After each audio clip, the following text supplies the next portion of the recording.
నమస్కారం ఫ్రెండ్స్.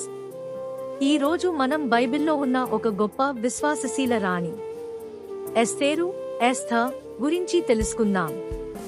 ఈ కథ పెర్షియా సామ్రాజ్యంలో రాజు అహస్వేరుసు జర్క్సెస్ కాలంలో జరిగింది.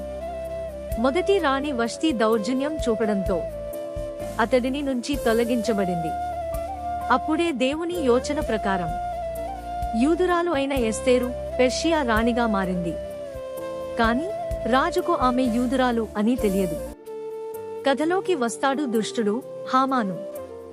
అతడు యూదులను పూర్తిగా నాశనం చేయడానికి ఒక ఆజ్ఞ రాజు నుండి తీసుకుంటాడు. ఈ విషయం తెలిసి ఎస్తేరు మేనమామ మొర్దెకై ఇలా అంటాడు: నీవు రాణిగా అయ్యింది ఇదే సమయానికి. నిశ్శబ్దంగా ఉంటే మన ప్రజలు శత్రువుల చేతిలో పడతారు. ఎస్తేరు దేవునిపై నమ్మకంతో ఉపవాసం చేసి ప్రార్థన చేసి తన ప్రాణం ప్రమాదంలో పడేలా చేసి రాజు ముందుకు ధైర్యంగా వెళ్తుంది. ఆమె విజ్ఞప్తిని రాజు శ్రద్ధగా విని హామాను కుట్ర బయటపడింది. చివరికి యూదులపై ప్రమాదం తొలగిపోయింది. హామానునే శిక్ష పడింది.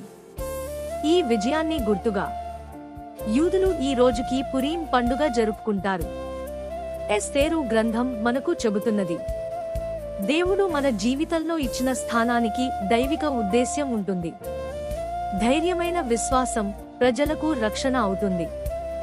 దేవుడు కనబడకపోయినా అతని పని మన కోసం కొనసాగుతూనే ఉంటుంది. డియర్ ఫ్రెండ్స్, ఎస్తేరు లాగా మనం కూడా ఎక్కడున్నామో అక్కడే దేవుని కోసం నిలబడాలి. PLESE subscribe this channel. God bless you.